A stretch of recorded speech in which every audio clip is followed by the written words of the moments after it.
रात के कोई 2 बजे का वक्त रहा होगा। कमरे में पति पत्नी और एक 12 वर्षीय बच्ची ममता सो रही थी। अचानक बच्ची की आंखें खुली। उस बच्ची की नजर अपनी चाची पर पड़ी। चाची ने किसी गैर मर्द को इशारा किया, फिर दोनों उसके सो रहे। चाचा ओमपाल की ओर बढ़ गए। चाची ने अपना तकिया उठाया और वह वहां पर सो रहे अपने पति की तरफ बढ़ चली। चाची को देखते ही बच्ची सहम गई। फिर उसने सोने की एक्टिंग करते हुए जो देखा, उसे देखते ही उसकी रूह कांप उठी। वह डर के मारे थरथर कांपने लगी। चाची ने उस तकिए से उसके चाचा ओमपाल का मुंह दबा दिया। उसके साथ ही उस अन्य पुरुष ने चुनरी से उसके चाचा का गला दबा दिया। थोड़ी देर छटपटाने और इधर उधर पैर मारने के बाद उसके चाचा पूरी तरह से शांत हो गए। ये कोई फिल्मी स्टोरी नहीं, बल्कि एक हकीकत है। फिर उसके बाद जो हुआ उसे सुनकर आपकी भी रूह कांप उठेगी। 8 सितंबर 2025 को रात के कोई 2 बजे का वक्त था।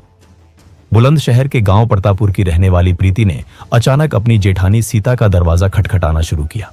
दीदी जल्दी चलिए, देखिए मेरे पति को अचानक क्या हो गया। वह बिल्कुल भी बोल नहीं रहे।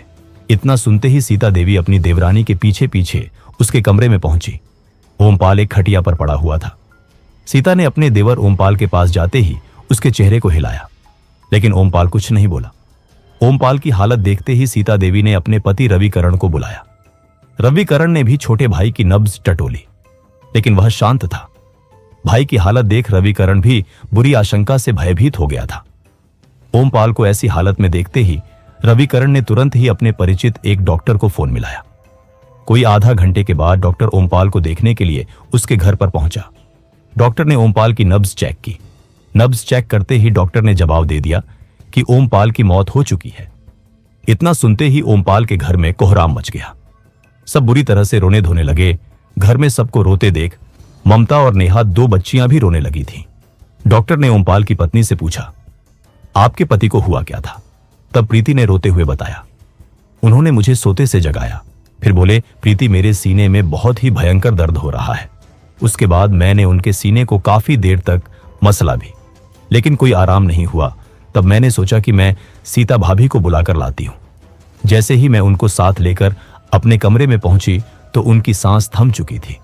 इतना सुनते ही डॉक्टर ने बताया कि उन्हें शायद हार्ट अटैक आ गया था, जिसके कारण आनन फानन में उसकी मौत हो गई। ओमपाल की मौत से उसके परिवार में मातम छा गया। ओमपाल की 2 छोटी बेटियां थीं, एक 4 वर्ष की, दूसरी 2.5 वर्ष की। घर में रोने चिल्लाने को देखकर उनका भी रो रो कर बुरा हाल था। अगले दिन सुबह ही ओमपाल के दाह संस्कार की तैयारी होने लगी। सभी रिश्तेदारों को खबर दी गई थी। ओमपाल का हार्ट अटैक से निधन हो गया। पूरे गांव में इसी बात की चर्चा थी।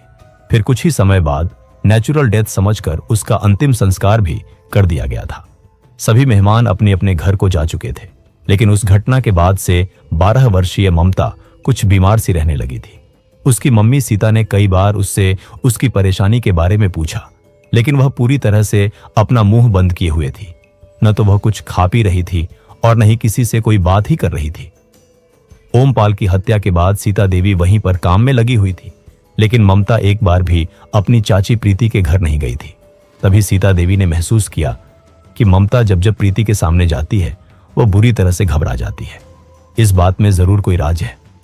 ममता की बिगड़ती हालत को देखते हुए पहले तो उसके फैमिली वालों ने सोचा कि उसे अपने चाचा के खत्म होने का गहरा सदमा लग गया है, क्योंकि ओमपाल उसे बहुत प्यार करता था। उसे भी उससे बहुत लगाव था। इसी कारण वह अक्सर ओमपाल के घर पर ही पड़ी रहती थी। फिर वहीं पर खाना खा पी कर सो भी जाती थी। ममता की हालत को देखते हुए उसके पापा ने उसे डॉक्टर के पास ले जाकर भी दिखाया। उसे न तो कोई बुखार वगैरह था और न ही कोई बीमारी। उसके बाद ममता की मम्मी ने उसे एकांत में ले जाकर उससे पूछताछ की, तो उसने अपनी मम्मी को जो जानकारी दी वह हैरान कर देने वाली थी। ममता ने ओमपाल की मौत की हकीकत खोलते हुए बताया, चाचा की हार्ट अटैक से मौत नहीं हुई, बल्कि उसकी हत्या गांव के ही अभय सिंह ने चाची प्रीति के साथ मिलकर की थी। इस जानकारी ने ओमपाल फैमिली में हड़कंप मचा दिया। ममता ने बताया कि रात में अचानक उसकी आंखें खुली तो चाची प्रीति और अभय सिंह चाचा ओमपाल को बुरी तरह से मार रहे थे। यह देखकर वह बुरी तरह से डर गई। फिर वह सोने का नाटक करते हुए यूं ही बिस्तर पर पड़ी रही। ममता ने आगे बताया, जिस वक्त मैं चाची के घर पर पहुंची तो चाचा और चाची खाना खाकर सोने जा रहे थे। तब मैंने चाची से कहा, चाची मैं भी तुम्हारे पास ही सोऊंगी। फिर मैं चाची के साथ ही सो गई। रात में मेरी आंखें खुली तो चाची मेरे पास नहीं थी। उसके बाद मैंने सब कुछ अपनी आंखों से देखा। ओमपाल की मौत की हकीकत सामने आते ही उसके बड़े भाई रविकरण को प्रीति पर गुस्सा तो बहुत आया, लेकिन उन्होंने किसी तरह से अपने गुस्से पर काबू किया। फिर यह बात उन्होंने उससे छिपाते हुए पुलिस को इस बात की सूचना दे दी। उस वक्त तक प्रीति अपने पति की मौत का गम मनाने की एक्टिंग करने में लगी हुई थी। ओमपाल की मौत की हकीकत की जानकारी मिलते ही थाना बीबीनगर पुलिस उसके घर पर जा पहुंची। पुलिस ने प्रीति से सख्ती से पूछताछ की तो प्रीति ने पुलिस की मार से बचने के लिए सहज ही अपना अपराध कबूल कर लिया। प्रीति के जुर्म कबूलते ही पुलिस ने अभय सिंह को भी उसके घर से गिरफ्तार कर लिया। पुलिस ने उससे भी कड़ी पूछताछ की तो उसने भी अपना जुर्म कबूल कर लिया और इस हत्या की जो कहानी बताई वो इस प्रकार से निकली। यह मामला उत्तर प्रदेश के जिला बुलंदशहर के गांव प्रतापुर की है। इसी गांव में रहता था मोहर सिंह का परिवार। मोहर सिंह एक किसान थे। उनके 3 बेटों देवीशरण रविकरण में ओमपाल सबसे छोटा था। तीनों की शादी हो जाने के बाद तीनों भाई गांव में अलग अलग घर बनाकर रह रहे थे। रविकरण और ओमपाल के घर आसपास में ही थे, जबकि उसका बड़ा भाई देवीशरण गांव के बाहरी छोर पर रह रहा था। ओमपाल की शादी अब से लगभग 7 साल पहले प्रीति के साथ हुई थी। शादी के कुछ समय बाद तक तो ओमपाल और प्रीति के संबंध मधुर रहे, लेकिन कुछ ही दिनों बाद ओमपाल प्रीति की नजरों से उतरने लगा। प्रीति देखने भालने में खूबसूरत थी, लेकिन ओमपाल गांव का सीधा साधा युवक।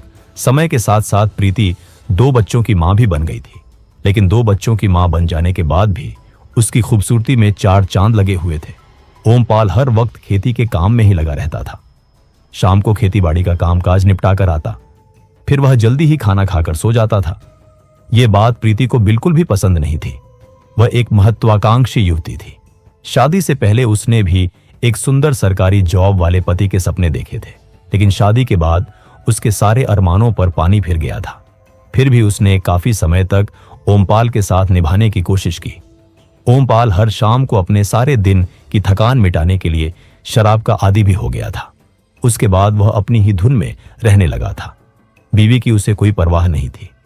ओमपाल की हरकतों को देखकर प्रीति ने अपनी किस्मत को कोसना शुरू कर दिया था। प्रीति जब कभी भी अपने खेतों पर जाती तो उसकी मुलाकात खेतों पर ही अभय सिंह से होने लगी थी। उस वक्त तक अभय सिंह कुंवारा था। हालांकि दोनों के बीच चाची भतीजे का रिश्ता था, लेकिन अभय जब कभी भी प्रीति से मिलता तो उसकी सुंदरता की तारीफ करना नहीं भूलता था। एक दिन अभय और प्रीति के बीच दोस्ती हो गई। फिर क्या था, दोनों के बीच रिश्ता ही ऐसा था कि जिसके कारण दोनों का मिलना जुलना चलने लगा। उसी दौरान दोनों के बीच अवैध संबंध भी बन गए। ओमपाल अपने कामकाज में इतना व्यस्त रहता था कि प्रीति हर रोज के घरेलू जरूरतों के लिए अभय को ही इस्तेमाल करने लगी थी। इसी सब के चलते दोनों के बीच मधुर संबंध स्थापित हो गए थे। अभय भी ज्यादातर अपनी चाची के घर पर ही पड़ा रहता था। फिर एक दिन ऐसा भी आया कि ओमपाल ने प्रीति और अभय को प्यार की तपिश में तपते देख लिया था। ओमपाल मजबूर था। अभय उसके रिश्ते के बड़े भाई का बेटा था, जिसे लेकर वह गांव में अपनी पत्नी को बदनाम नहीं करना चाहता था। इसी कारण ओमपाल ने अभय से विरोध करने के बजाय प्रीति पर ही पाबंदी लगानी शुरू कर दी। लेकिन प्रीति भी पाबंदी की बेड़ियों में जकड़कर जीना नहीं चाहती थी। वह अभय के प्यार में इतनी पागल हो चुकी थी कि वह उसे किसी भी कीमत पर छोड़ने को तैयार नहीं थी। उसके बाद दोनों ने मोबाइल का रास्ता पकड़ा और फिर दोनों एक दूसरे से मोबाइल पर प्यार भरी बातें करने लगे। लेकिन यह बात भी ओमपाल से ज्यादा दिन तक छिप न सकी। उसके बाद ओमपाल ने अभय के साथ साथ प्रीति को भी प्यार से समझाया, लेकिन दोनों ही मानने को तैयार न थे। नतीजतन दोनों परिवार के बीच में गहरा विवाद पैदा हो गया। पति पत्नी दोनों के बीच मनमुटाव के साथ लड़ाई झगड़ा भी होने लगा था। उसके बाद ओमपाल ने प्रीति के घर से निकलने पर भी पाबंदी लगा दी थी। पाबंदी लगते ही प्रीति पिंजरे में कैद चिड़िया की तरह अभय से मिलने की चाहत में फड़फड़ाने लगी। उसी दौरान एक दिन मौका पाते ही प्रीति ने अभय को अपने खेतों पर मिलने के लिए बुलाया। प्रीति अभय को देखते ही रोने लगी। प्रीति की आंखों में आंसू देखकर अभय ने उसे अपने सीने से लगा लिया। फिर उसने कहा, चाची तुम परेशान मत हो, मैं कोई उपाय करता हूं। अगर तुम मेरा साथ दो तो मैं ओमपाल को इस दुनिया से ही विदा किए देता हूं। तभी प्रीति ने चुप्पी तोड़ते हुए कहा, अगर तुम्हें मेरे साथ रहना है तो उसके लिए ऐसा उठाना ही होगा जिससे सांप भी मर जाए और लाठी भी न टूटे। उसी दिन दोनों ने ओमपाल को अपने बीच से निकाल फेंकने की योजना बना डाली थी। ओमपाल प्रीति की बेवफाई से तंग आकर नशे का आदी बन चुका था। उसके घर में हमेशा ही शराब एडवांस में रखी रहती थी। यह जानकारी अभय को पहले ही थी। इसी बात का लाभ उठाते हुए अभय ने प्रीति को नशे के कुछ पाउच लाकर दे दिए थे। मौका पाते ही प्रीति वह पाउच खोलकर पति की शराब में मिला देती थी, जिसे पीने के बाद ओमपाल गहरी नींद में सो जाता था। उसके बाद प्रीति अभय को अपने घर बुला लेती और फिर दोनों मौज मस्ती के समंदर में गोते लगाने लगते थे। लेकिन इसके बावजूद भी दोनों को डर लगा रहता था कि कोई उनके फैमिली वाला आकर उन्हें रंगे हाथों पकड़ न ले। इस सब झंझट से छुटकारा पाने के लिए दोनों ने मिलकर ओमपाल को मौत की नींद सुलाने का प्लान बना डाला। उसी प्लान के तहत 8 सितंबर 2025 को जब ओमपाल खा पी कर सो गया तो प्रीति ने प्रेमी अभय सिंह को फोन करके अपने घर बुला लिया। उस दिन जेठानी की 12 वर्षीय बेटी ममता भी उसके बच्चों के साथ वहीं पर सोई हुई थी। अभय के आने से पहले प्रीति ने सभी बच्चों को चेक किया। सभी गहरी नींद में सोए पड़े थे। फिर दोनों ने ओमपाल की गला घोंटकर हत्या कर दी। लेकिन अभय के घर में घुसते ही ममता की आंखें खुल गईं। उसने उस रात अपनी आंखों से हत्या का जो लाइव मंजर देखा, उसे देखकर बुरी तरह से डर गई थी। उस दिन ममता वहां पर मौजूद न होती तो ओमपाल की मौत का खुलासा न हो पाता। पुलिस ने दोनों को गिरफ्तार कर कोर्ट में पेश करने के बाद दोनों को जेल भेज दिया था। ओमपाल की मौत की सच्चाई सामने आते ही गांव में तरह तरह की चर्चा होने लगी थी। लोग विश्वास ही नहीं कर पा रहे थे कि ओमपाल की हत्या उसकी पत्नी के इशारे पर ही की गई थी। ओमपाल की हत्या का राज खुलते ही पुलिस ने आरोपियों की निशानदेही पर हत्या में प्रयुक्त की गई चुन्नी और तकिया भी बरामद कर लिया था।